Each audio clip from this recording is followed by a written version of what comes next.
10वीं गणित अध्याय 2 दो चरों का रैखिक समीकरण।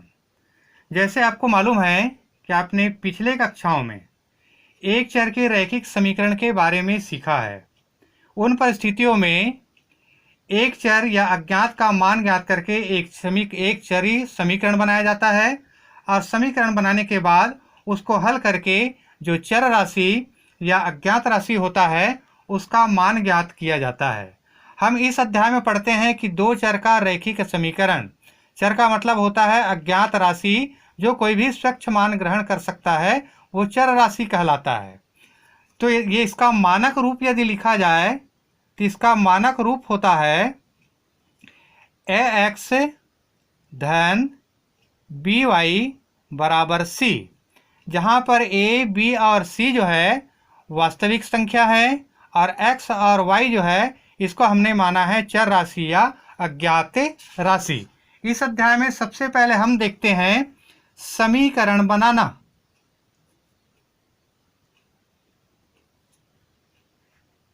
समीकरण बनाना, दो चर का रैखिक समीकरण किस तरह से बनाएंगे या केवल पहले देखते हैं समीकरण बनाना।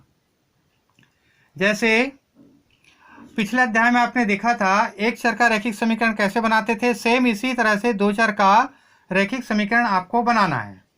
जैसे मैं उदाहरण देता हूं कि मेरे पास बैग में 50 पैसे और 1 रुपए के सिक्के हैं और सिक्कों की कुल संख्या जो है 100 है।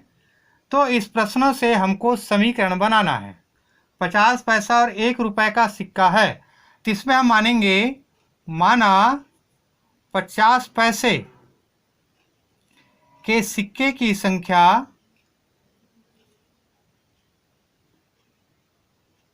x मानते हैं और 25 पैसे के सिक्के की संख्या को मान लेते हैं y मानते हैं।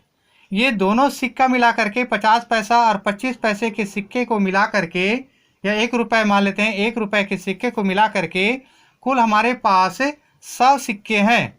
तो समीकरण क्या बनेगा, x धन y बराबर क्या बन जाएगा 100। ये समीकरण बनाना हमने सीख लिया कि x धन y बराबर 100। इसी तरह से और कुछ उदाहरण देखते हैं। जैसे एक चिड़ियाघर है, उस चिड़ियाघर में कुछ हिरण हैं और कुछ सारस पक्षी हैं। हिरण और सारस पक्षी को देखा जाए तो उनके पैरों की कुल संख्या, पैरों की यदि संख्या को देखा जाए तो कुल 180 पैर होते हैं। तो सारस के पैरों की संख्या या हिरण के पैरों की संख्या कितनी होगी या इसका समीकरण क्या बनेगा, सबसे पहले समीकरण बनाते हैं। तो यहां पर हम मानेंगे माना हिरण के पैरों की संख्या, हिरण के पैरों की संख्या मानेंगे बराबर x और सारस पक्षी के पैरों की संख्या, सारस पक्षी के पैरों की संख्या को मान लेते हैं y है। क्योंकि हम देखते हैं कि हिरण के 4 पैर होते हैं, इसलिए इसका समीकरण, और सारस के 2 पैर होते हैं, 2 पैर होते हैं। तो हिरण के पैरों की संख्या हमने माना है x, तो उसके 4 पैर होते हैं तो ये हो जाएगा 4x। सारस के पैरों की संख्या को हमने माना है y और इसके 2 पैर होते हैं तो 2y बराबर कुल 180 पैर है तो ये हो जाएगा बराबर 180। ये आपका समीकरण बनेगा 4x धन 2y बराबर 180। या इसी तरह से किन्हीं दो संख्याओं का योग, अगला हम लाते हैं एग्जाम्पल में, किन्हीं दो संख्याओं का योग 8 है। दो संख्या मानना है, माना पहली संख्या x एवं दूसरी संख्या y है। तो दोनों का योगफल प्रश्न के आधार पर समीकरण जो बनेगा प्रश्नानुसार x धन y बराबर दोनों का योगफल कितना है, 8 है। ये इस तरह का समीकरण बनेगा, x धन y बराबर 8। या फिर अगला एग्जाम्पल देखते हैं, शशांक और उसके पिता के आयु का अंतर 30 वर्ष है। तो समीकरण बनाइए। शशांक मान लेते हैं, शशांक की आयु मानते हैं x वर्ष और उसके पिता की आयु को मानते हैं y वर्ष मानते हैं। दोनों के आयु का अंतर, तो x माइनस वाई बराबर दोनों का अंतर कितने का है, 30 वर्ष का है, बराबर हो जाएगा 30। या फिर एक दुकान में 3 पेन और 4 कापियों का मूल्य 105 रुपये है। 3 पेन 4 कापियों का मूल्य 105 रुपये है। तो समीकरण बनाइए। इसको जब हम हल करेंगे, 3 पेन माना पेनों की संख्या को मानते हैं x एवं कापी की संख्या y। कापी की संख्या को हमने मान लेते हैं y। एक पेन का मूल्य मान लेते हैं x, दूसरे पेन का मूल्य है y।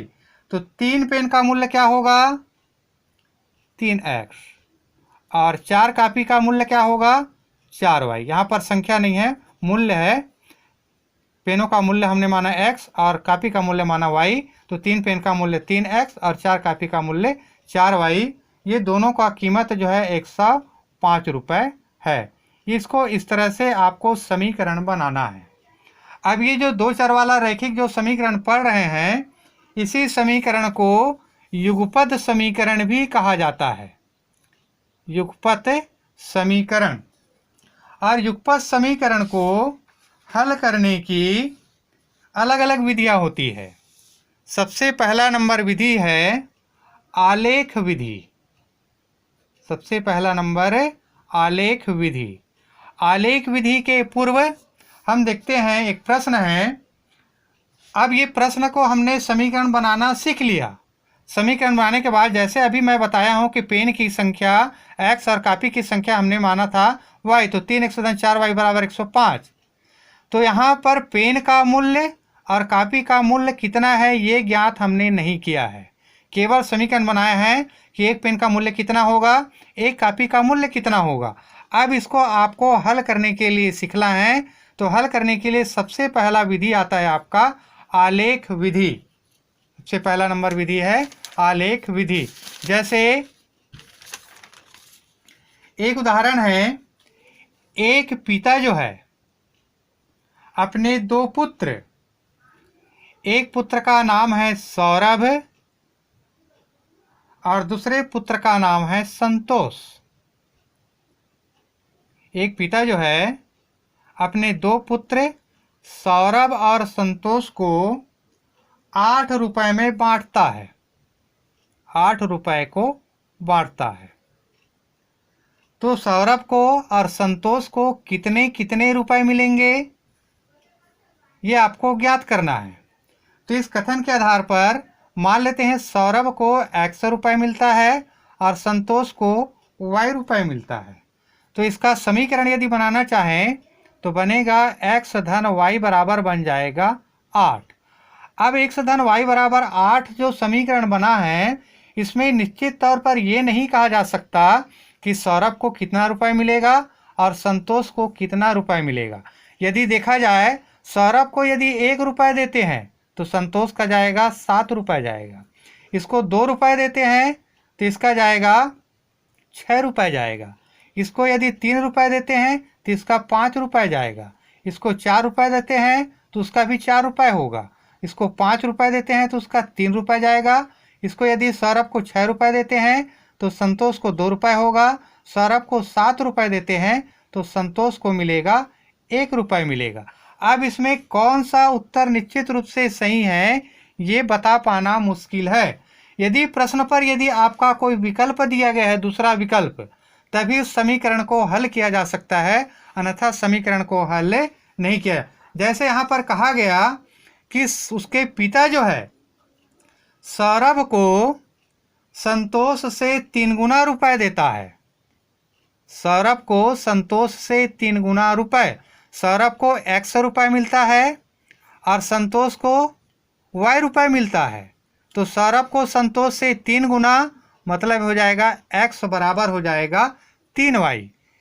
ये पहला समीकरण बना था और इसको मान लेते हैं ये दूसरा समीकरण बन गया। अब इस x के मान को समीकरण नंबर 1 में रख दीजिए तो हो जाएगा 3y धन y बराबर हो गया 8 या 4y बराबर हो गया 8 या y बराबर हो गया 8/4, 4 कम 4, 4 दूनी 8, तो y बराबर हो गया 2। अर्थात संतोष को यदि 2 रुपये मिलता है तो संतोष को मिलेगा कितना रुपए? 6 रुपये। इस तरह से यदि दोनों विकल्प यदि दिया रहेगा तो हम उसके हल को ज्ञात कर सकते हैं। इसी में आगे हम अब देखेंगे आलेख विधि से समीकरण हल करना। अगले वीडियो में देखते हैं इसको, आलेख विधि से समीकरण हल करना।